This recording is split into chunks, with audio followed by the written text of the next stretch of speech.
Hai guys, welcome to my YouTube channel. Di video kali ini aku bakalan bahas tentang materi sosiologi kebencanaan. Sebelumnya, perkenalkan nama aku Ines Kristi Simarmata dengan NIM 200910302155 dari kelas Sosiologi Kebencanaan S1. Dan topik pembahasan yang akan aku bahas kali ini adalah peran modal sosial dalam recovery pasca bencana. Langsung saja, apa sih itu bencana? Menurut Undang-Undang 24 tahun 2007, definisi bencana adalah peristiwa atau rangkaian peristiwa yang mengancam dan mengganggu kehidupan dan penghidupan masyarakat yang disebabkan baik oleh faktor alam atau non-alam maupun faktor manusia sehingga mengakibatkan timbulnya korban jiwa manusia, kerusakan lingkungan, kerugian harta benda, dan dampak psikologis. Kemudian ada macam-macam bencana. Yang pertama ada bencana alam, bencana non-alam, dan bencana sosial. Bencana alam sendiri adalah bencana yang diakibatkan oleh peristiwa atau serangkaian peristiwa yang disebabkan oleh alam. Contohnya itu seperti gempa bumi, tsunami, gunung meletus, banjir, kekeringan, angin topan, dan tanah longsor. Bencana non-alam sendiri bencana yang diakibatkan oleh peristiwa atau rangkaian peristiwa non-alam yang antara lain berupa gagal teknologi, epidemi, dan wabah penyakit. Kemudian yang terakhir ada bencana sosial. Bencana sosial adalah bencana yang diakibatkan oleh peristiwa atau rangkaian peristiwa yang diakibatkan oleh manusia, meliputi konflik sosial antar kelompok atau antar komunitas masyarakat dan berupa teror. Ya, kemudian kita masuk ke definisi modal sosial. Menurut Ibrahim pada tahun 2006 menyebutkan bahwa hakikat modal sosial adalah hubungan sosial yang terjalin dalam kehidupan sehari-hari warga masyarakat, di mana hubungan sosial mencerminkan hasil interaksi sosial dalam waktu yang relatif lama sehingga menghasilkan jaringan, pola kerjasama, pertukaran sosial, saling percaya termasuk norma dan nilai yang mendasari hubungan sosial tersebut. Pola hubungan sosial inilah yang mendasari kegiatan bersama atau kegiatan kolektif antar warga masyarakat.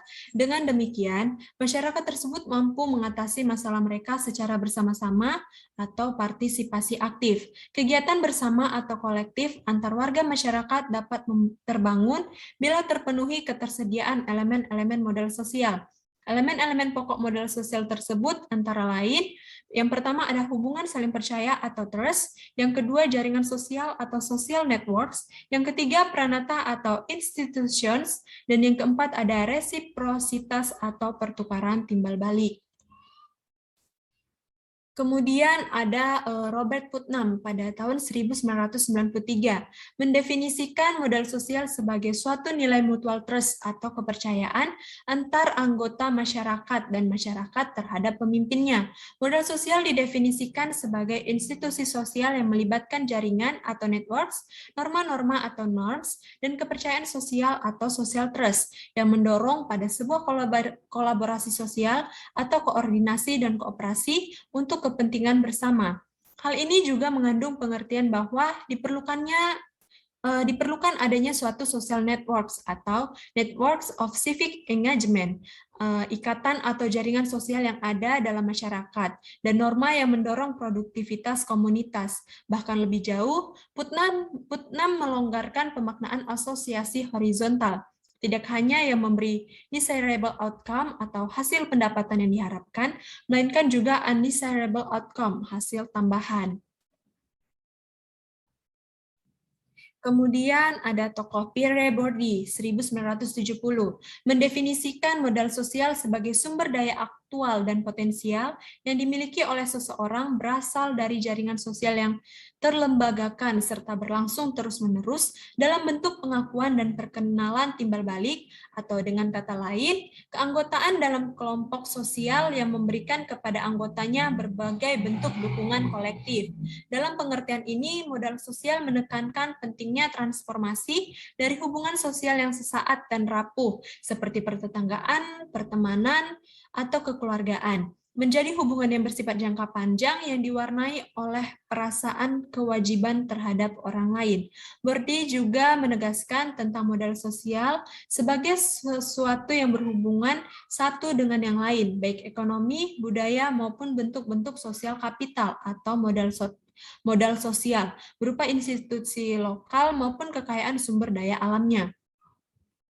Pendapatnya menegaskan tentang modal sosial mengacu pada keuntungan dan kesempatan yang didapatkan seseorang di dalam masyarakat melalui keanggotaannya dalam entitas sosial tertentu seperti paguyuban, kelompok arisan, dan asosiasi yang lainnya. Selanjutnya, Bardan 1995. Modal sosial dipahami pula sebagai serangkaian norma, jaringan dan kelompok di mana masyarakat mendapat akses pada kekuasaan dan sumber daya, serta di mana pembuatan keputusan dan kebijakan dilakukan. Kemudian ada menurut Dede Mariana tahun 2008, menurut Dede, terdapat demikian banyak definisi kapital sosial dalam berbagai literatur, termasuk perbedaan penggunaan kata yang digunakan untuk menggambarkan konsep yang sama, antara lain energi sosial atau social energy, spirit komunitas atau community spirit, keterikatan sosial atau social bonds, kebajikan warga atau civic virtue, jaringan komunitas atau community network, ozon sosial atau social ozone, persahabatan yang luas atau extended friendships, kehidupan komunitas atau community life, sumber daya sosial atau social resource, jaringan sosial atau social network, kehidupan ketetanggaan atau good neighborness, serta perekat sosial atau social glue. Oke, yang selanjutnya itu ada wujud dari modal sosial. Apa aja sih wujud modal sosial? Wujud modal sosial yang pertama ada hubungan sosial, merupakan suatu bentuk komunikasi bersama lewat hidup berdampingan sebagai interaksi antar individu. Ini diperlukan sebab interaksi antar individu membuka kemungkinan campur tangan dan kepedulian individu terhadap individu yang lain. Bentuk ini mempunyai nilai positif karena masyarakat mempunyai keadilan sosial di lingkungannya. Yang kedua, ada adat dan nilai budaya lokal. Ada banyak adat dan kultur yang masih terpelihara erat dalam lingkungan kita. Budaya tersebut kita akui tidak semuanya bersifat demokratis. Ada juga budaya-budaya dalam masyarakat yang terkadang sangat feodal, bahkan sangat tidak demokratis. Namun, dalam perjalanan sejarah masyarakat kita, banyak sekali nilai dan budaya lokal yang bisa kita junjung tinggi sebagai suatu modal yang menjunjung tinggi kebersamaan, kerjasama, dan hubungan sosial dalam masyarakat. Wujud sosial lainnya ada toleransi. Toleransi atau menghargai pendapat orang lain merupakan salah satu kewajiban moral yang harus dilakukan oleh setiap orang ketika ia berada atau hidup bersama orang lain. Sikap ini juga yang pada akhirnya dijadikan sebagai salah satu prinsip demokrasi. Toleransi bukan berarti tidak boleh berbeda. Toleransi juga bukan berarti diam tidak berpendapat. Namun toleransi bermakna sebagai penghargaan terhadap orang lain, memberikan kesempatan kepada orang lain untuk berbicara serta menyadari bahwa pada dasarnya setiap orang mempunyai kepentingan yang berbeda. Yang selanjutnya ada kesediaan untuk mendengar. Dalam belajar berdemokrasi, kita sangat tidak asing dengan upaya seperti menghormati pendapat orang lain, toleransi, dan lain-lain. Namun, ada satu hal yang hampir terlupakan, yaitu tentang kesediaan mendengar pendapat orang lain. Begitu juga dalam bernegara, kearifan mendengar suara rakyat merupakan salah satu bentuk toleransi dan penghargaan negara terhadap masyarakat. Apa yang berkembang di dalam masyarakat sebagai suara rakyat haruslah ditampung, disimak, dan dipahami untuk mengkaji ulang kebijakan-kebijakannya. Kekuasaan yang tidak mampu lagi mendengar suara anggotanya adalah kekuasaan yang tidak lagi inspiratif dan tidak menjalankan kedaulatan rakyat. Dan kekuasaan yang seperti ini haruslah direformasi. Kemudian ada kejujuran. Kejujuran adalah salah satu hal pokok dari suatu keterbukaan atau transparansi. Dalam masyarakat kita, hal ini sudah ada, dan ini sangat mendukung perkembangan masyarakat ke arah yang lebih demokratis. Karena sistem sosial seperti ini akan mensuramkan titik-titik korupsi dan manipulasi di kalangan masyarakat adat sendiri. Yang selanjutnya ada kearifan lokal dan pengetahuan lokal, merupakan pengetahuan yang berkembang dalam masyarakat sebagai pendukung nilai-nilai yang ada dalam masyarakat. Penghargaan terhadap nilai lokal ini memunculkan kebersamaan antar anggota masyarakat yang akan diturunkan kepada generasi berikutnya. Kemudian wujud modal sosial yang lain ada jaringan sosial dan kepemimpinan sosial. Jaringan sosial terbentuk berdasarkan kepentingan atau ketertarikan individu secara prinsip atau pemikiran. Sementara itu, kepemimpinan sosial terbentuk dari kesamaan visi, hubungan personal, atau keagamaan. Seluruh kepemimpinan sosial muncul dari proses demokrasi. Dalam demokrasi, yang dominan adalah adu konsep rasional dan gagasan terhadap suatu kemajuan. Nah, wujud sosial lainnya ada kepercayaan, yang merupakan hubungan sosial yang dibangun atas dasar rasa percaya dan rasa memiliki bersama. Kemudian kebersamaan dan kesetiaan. Perasaan ini ini artinya perasaan ikut memiliki dan perasaan menjadi bagian dari sebuah komunitas. Kemudian ada tanggung jawab sosial, merupakan rasa empati masyarakat terhadap perkembangan lingkungan masyarakat dan berusaha untuk selalu meningkatkan ke arah kemajuan. Yang selanjutnya ada partisipasi masyarakat. Partisipasi masyarakat maksudnya adalah kesadaran dalam diri seseorang untuk ikut terlibat dalam berbagai hal yang berkaitan dengan diri dan lingkungannya. Wujud sosial yang terakhir ada kemandirian. Wujud modal sosial yang terakhir ada kemandirian. Ini merupakan keikutsertaan masyarakat dalam setiap pengambilan keputusan yang ada dalam masyarakat dan keterlibatan mereka dalam institusi yang ada di lingkungannya sebagai rasa empati dan rasa kebersamaan yang mereka miliki bersama. Kemudian ada Woolcock dan Narayan dalam Fiprianti 2007. Mereka menyatakan bahwa ada 4 perspektif modal sosial dalam pembangunan ekonomi. Yang pertama ada pandangan komunitarian atau the communitarian view. Pandangan ini menyamakan modal sosial dengan organisasi pada level lokal, seperti asosiasi, klub, dan kelompok-kelompok warga. Modal sosial diukur secara sangat sederhana, yaitu melalui jumlah dan kepadatan suatu organisasi dalam komunitas tertentu. Semakin banyak akan lebih baik dan selalu memberikan dampak yang positif terhadap kesejahteraan masyarakat.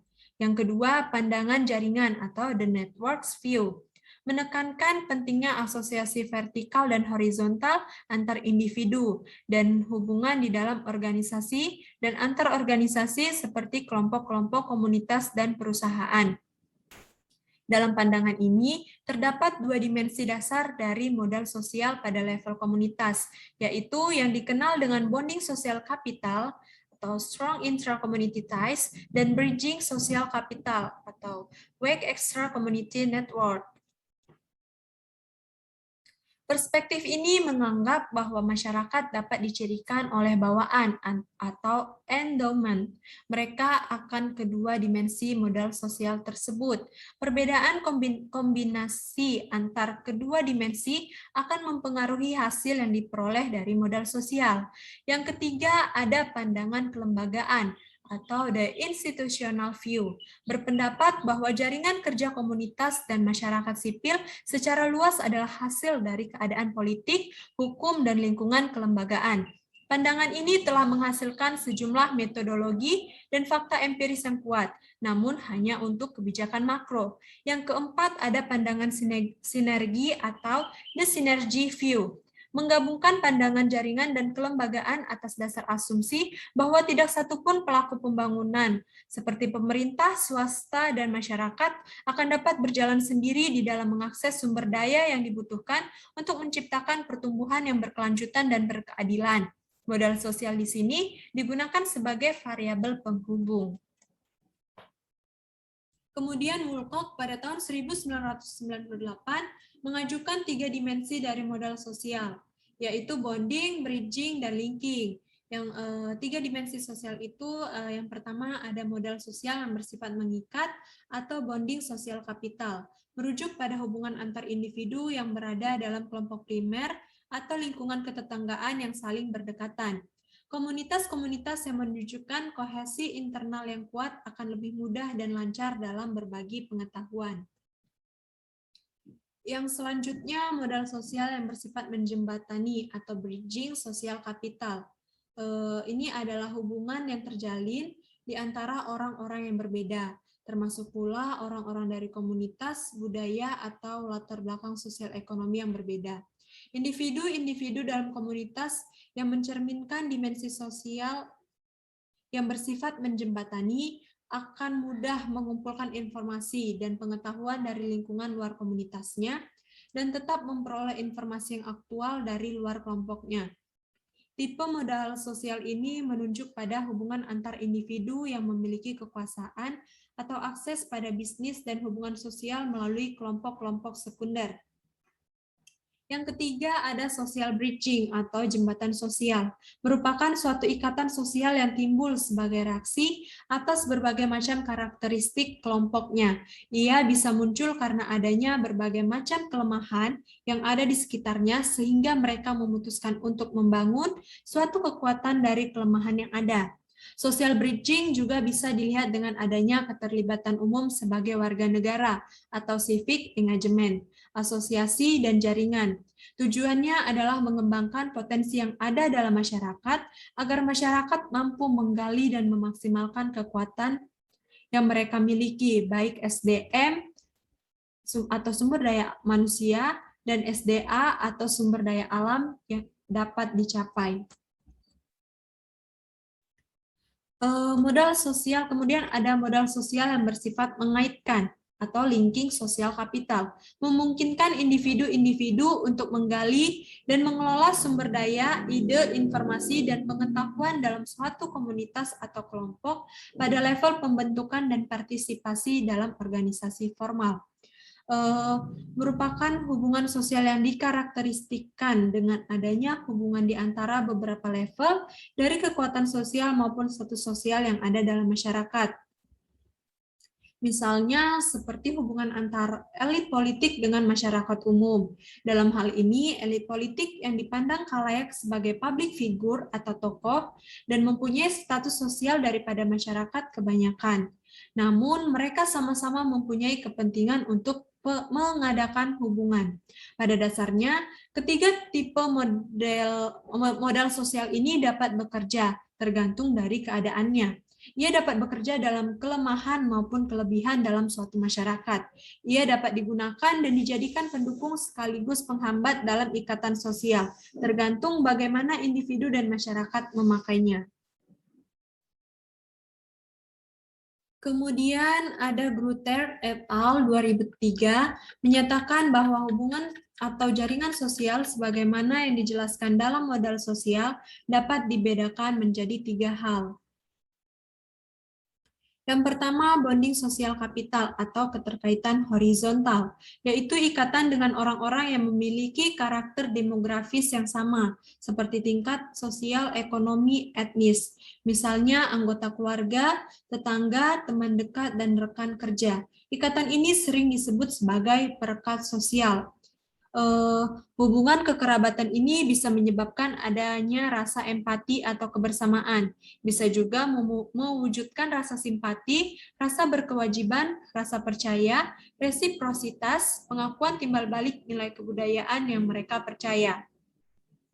Rule of law atau aturan main merupakan aturan atau kesepakatan bersama dalam masyarakat. Bentuk aturan ini bisa formal dengan sanksi yang jelas seperti aturan undang-undang. Namun ada juga sanksi non-formal yang akan diberikan masyarakat kepada anggota masyarakatnya berupa pengucilan, rasa tidak hormat, bahkan dianggap tidak ada dalam suatu lingkungan komunitasnya. Ini menimbulkan ketakutan dari setiap anggota masyarakat yang tidak melaksanakan bagian dari tanggung jawabnya. Hal ini berakibat akan adanya social order atau keteraturan dalam masyarakat. Yang selanjutnya ada bridging sosial kapital atau keterkaitan horizontal dengan pihak yang berbeda karakter. Yang dimaksud di sini adalah ikatan dengan orang-orang yang tidak memiliki karakter yang sama, misalnya kenalan, teman, dan etnis lain.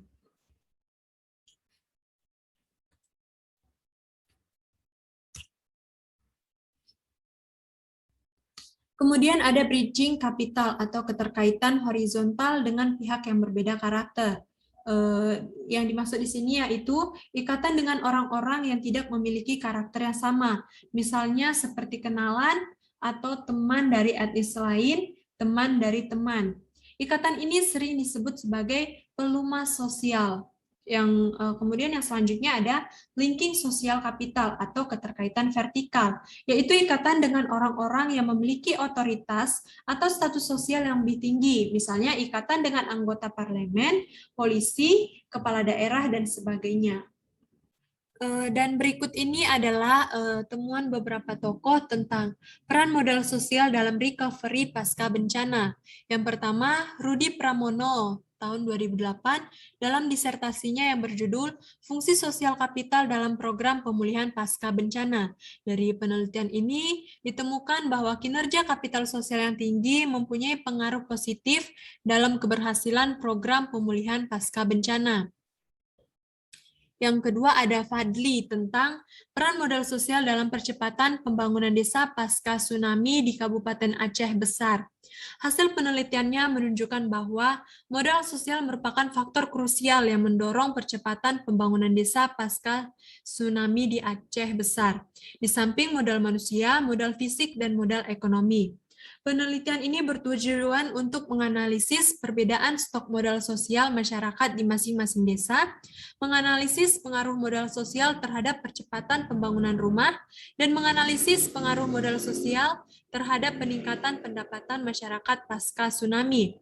Hasil penelitian menunjukkan bahwa modal sosial berpengaruh terhadap percepatan pembangunan desa pasca tsunami di Aceh Besar, terutama terhadap pembangunan perumahan dan peningkatan pendapatan keluarga. Yang selanjutnya ada Agnes Mawarni.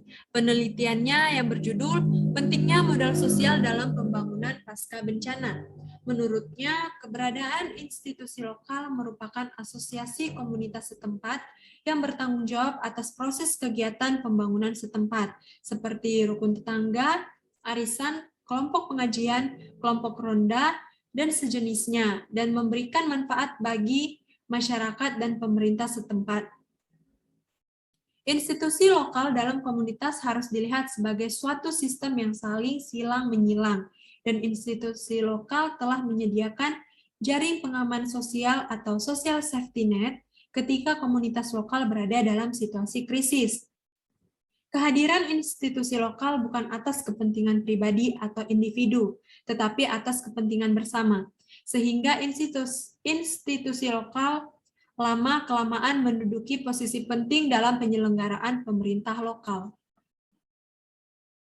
Rasa saling percaya warga komunitas lokal yang digalang dan diasah melalui institusi ini semakin hari semakin didambakan sebagai modal sosial atau sosial kapital.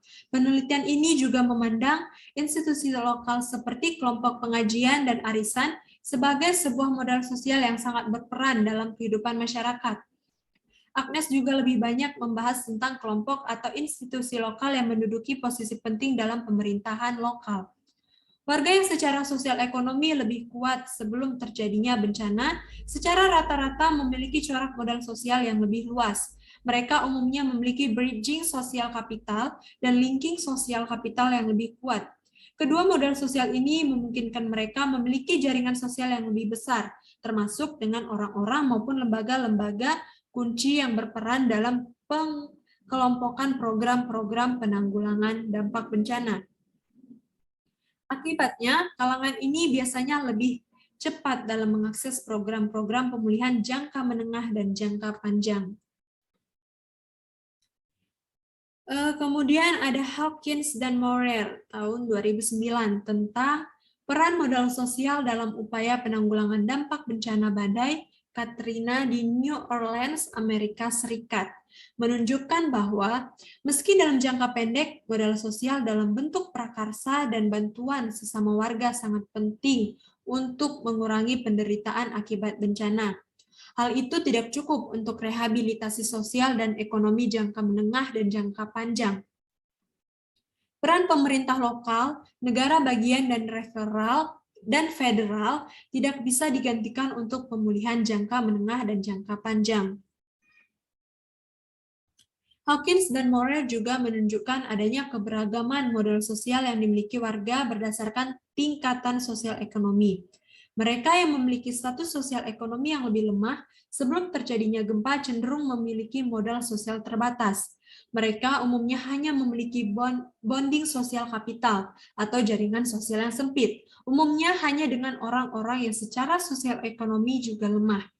Kalangan ini harus mendapatkan bantuan lebih intensif dan lebih beragam dari lembaga-lembaga pemerintah maupun non-pemerintah dalam upaya pemulihan. Hawkins dan Morer, 2009, penelitian menunjukkan bahwa selain modal fisik, modal keuangan, modal sumber daya manusia, modal sosial juga sangat diperlukan dalam upaya penanggulangan dampak bencana alam. Apalagi karena bencana alam acap kali menimbulkan dampak sosial, ekonomi, dan kesehatan, baik fisik maupun mental yang cukup berat.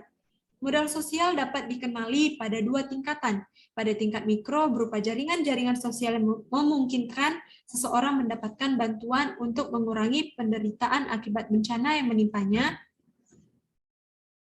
Dan pada tingkat makro, dalam bentuk kelompok-kelompok sosial yang digerakkan oleh warga, yang ditopang norma-norma dan rasa saling percaya, untuk secara bersama-sama dan terkoordinasi mendorong penanggulangan dampak bencana dan pemulihan kondisi sosial ekonomi seperti sebelum terjadinya bencana. Pada tingkat mikro, modal sosial berperan memungkinkan warga mendapatkan informasi, peringatan, dan bantuan untuk menyelamatkan diri ketika bencana terjadi. Begitu pula mendapatkan bantuan tanggap darurat yang dalam jangka pendek berperan mengurangi penderitaan, baik fisik maupun kejiwaan selama berada dalam pengungsian.